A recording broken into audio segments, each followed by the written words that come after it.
everyone! Good morning! I'm back! It's your Mama Sam para sa ating chika update ngayong umaga. So, eto na nga, bago tayo matulog, chichismis muna ako sa inyo ng bonggang-bongga dahil this is it, guys. Niligwak din nila kung sino to at ano to. Yan ang tatalakayin natin ngayon. But before anything else, hello Philippines and hello beautiful people. Mabuhay! Kamusta kayong lahat? Sana lahat po kayo ay okay at safe ngayong araw na ito. At syempre sa lahat naman ng mga bago nating subscribers dyan, hello po sa inyo lahat. Maraming salamat guys sa pag-subscribe ninyo. Syempre dito sa channel ko at syempre sa lahat naman na makasolid na makamamasam dyan na laging tumututok dito araw-araw. Lagi-lagi maraming salamat guys sa inyong lahat. Syempre usapang ligwakan tayo ngayon.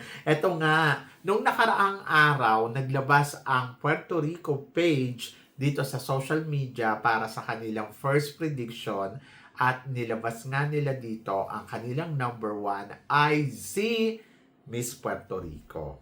Alam naman natin, nakikita naman natin ng mga sa hot picks ay laging nangunguna ay si Philippines. And then, nilagay nila sa number 3 si Philippines at ni number 2 naman nila etong si Netherlands. At, take note guys, wala si Venezuela sa kanilang prediction. O, di ba? So, nilaglag talaga nila ng bonggang-bongga ito si Venezuela na nagtataka ako kung tutuusin sa Miss Universe, isa si Venezuela sa mga hindi mo pwedeng isnabin kasi talagang malakas din si Venezuela. Aminin naman natin to o hindi, di ba? Pero kasi syempre, naiintindihan ko na hindi nila ilalagay sa number 1 si Bea Milan-Windorski kasi syempre bitter sila. Alam mo yon. At ang tingin nila dyan ay hindi sila papayag na si Philippines ang nangunguna sa listahan. So, nilagay nila sa number 3. To be honest, hindi nila maligwak si Philippines kasi alam nilang malakas talaga si Philippines at hindi ka manipaniwala kanilang prediction kapag hindi nila nilagay si Philippines doon sa prediction nila. Pero kung iisipin mo ha, so ibig sabihin, naniniwala talaga sila na malakas si Philippines dahil hindi nila nilagay sa number 6, hindi nila nilagay sa number 5, nilagay nila sa number 3. So, naniniwala sila malakas si Puerto Rico, tapos malakas si Netherlands, tapos si Philippines ang sumunod. So, nakikita pa rin nilang malakas si Philippines. Pero kasi, naloka ako kasi wala sa listahan nila si Venezuela. So, parang nami-personal, di ba, kung iisipin mo. Kaya naman, ang Miss Venezuela ay gumanti din. So, itong global update from Venezuela, so naglabas sila ng prediction at take note guys, ang kanilang number 1 ay si Miss Philippines. O, di ba? Si Miss Philippines ang nilagay nila sa number 1, na number 2 naman nila si Venezuela at number 3 naman si Czech Republic. Siyempre, wala dito si Miss Puerto Rico. So, yon. Siguro hindi sila naniniwala kay Puerto Rico. Charot. So, yon. Kaya kung iisipin mo, fair, di ba? So, ang Venezuela, page naniniwala sila, malakas talaga si Philippines. At totoo naman, malakas naman talaga si Philippines. Alam niyo, sa totoo lang guys, hindi ko nakikita hype si Philippines sa competition na to. Depende na lang yan sa organization at saka sa magiging judges. Pero feeling ko, kung sino man ang makakakita kay Bea Milan-Windorski dito sa Miss Universe, hindi niya matatanggihan.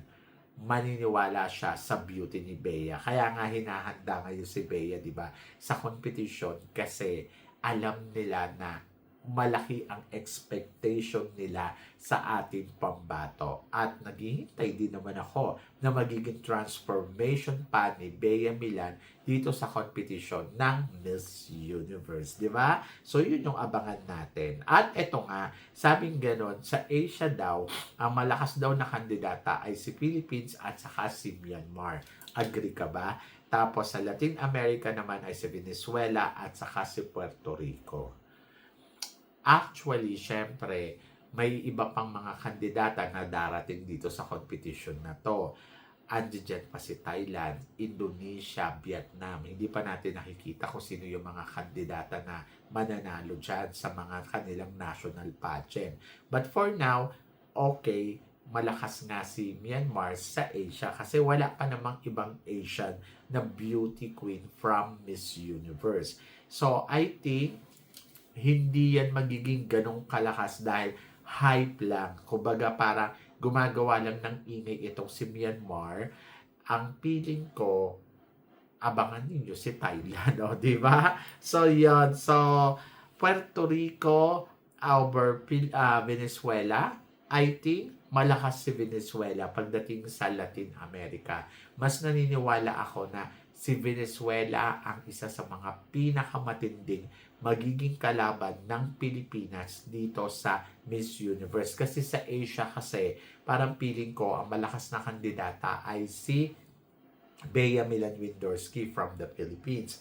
And then si Venezuela naman, ang nakikita kong malakas na kalaban naman dito sa Latin America. So, yung ingay na ginagawa ni Puerto Rico kasi host country sila, parang feeling ko hype lang. Oho, hype lang yung ginagawa nila.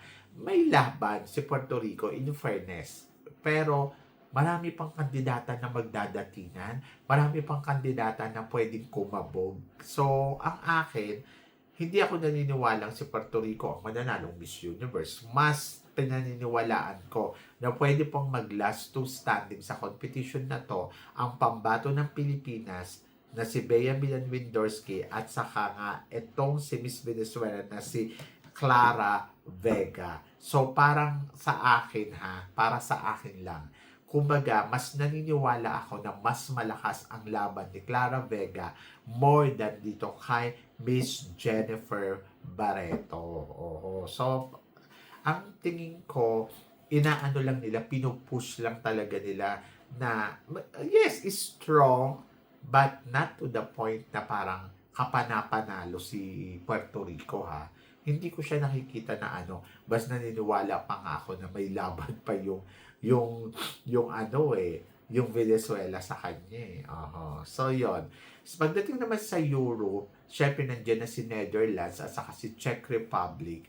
Mas nagagandahan ako kay Czech Republic more than kay Netherlands. Kasi parang feeling ko, si Czech Republic, yung beauty niya, may a little bit bored. Tapos yung kumpiyansa niya, hindi ko makita na ganong kabongga. Si Czech Republic naman, ang feeling ko ay may ibubuga naman talaga. Yung beauty niya.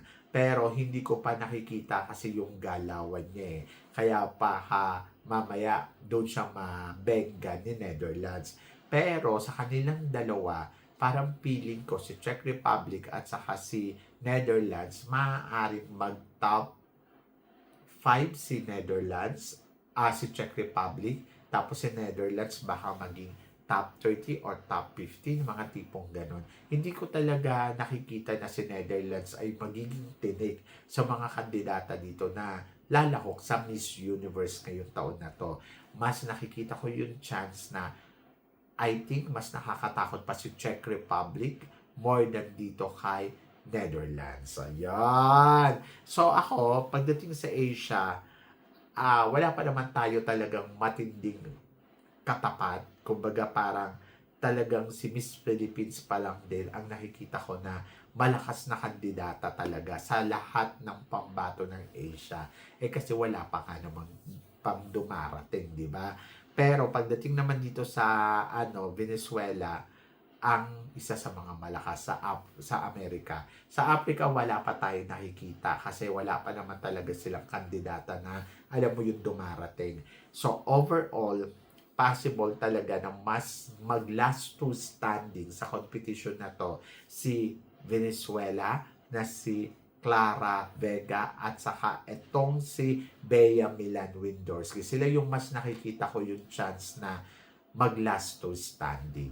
At tignan natin. So Puerto Rico and Myanmar pwedeng mawala sa eksena. So hindi natin alam. So parang feeling ko malaman natin nga in the future. So parang feeling ko, etong si Miss Myanmar at saka si Miss Puerto Rico, sila yung nakikita kong hinahype ng todo-todo sa social media ng kanilang mga tagahanga. Yung kumbaga parang mas nakikita ko na sinasabi nila na mas kakabog, mas panalo, mas lalaban, yung ganon. Pero ako, naniniwala ako na mas malakas talaga ang Venezuela and Philippines. Sa competition na to, possible na silang dalawa ang mag-last two standing or wala nang iba. Charot. So, yun. So, pwede naman kasi si Puerto Rico na maka-last two standing dito. Pero hindi ko alam. Parang mas nalalakasan talaga ako kay Venezuela. So, yun yung mga bagong update. So, niligwak talaga ng ng global update ang pambato ng Puerto Rico at hindi niya inilagay dito sa top list niya. So, malalaman natin yan in the future, di ba? So, yan! And then, I'm so excited. Excited ako sa magiging ganap dito sa Miss Universe ngayong taon na to. And then, magkakaalaman yan kung sino nga ba ang pasok sa eksena or sa laban ng Miss Universe ngayong taon na to. So, yon. So, kayo guys, ang tingin ninyo dito sa mga pinag-uusapan natin ngayon? So, please comment below para at least malaman ko naman kung ano naman ang chika mo dito sa mga tinatalakay natin. Syempre, maraming salamat po sa inyong lahat sa love and support na binibigay ninyo syempre dito sa channel ko at sa mga hindi pa nakaka-follow at nakaka-subscribe. Please don't forget to click like and subscribe my channel at i-click nyo na rin po ang notification bell to more updated. Syempre, sa aking mga chika, sabi ng ganon, always keep smiling and laban lang. So guys, hanggang dito na lang. Hanggang sa muli nating chikahan. See you tomorrow. Thank you guys.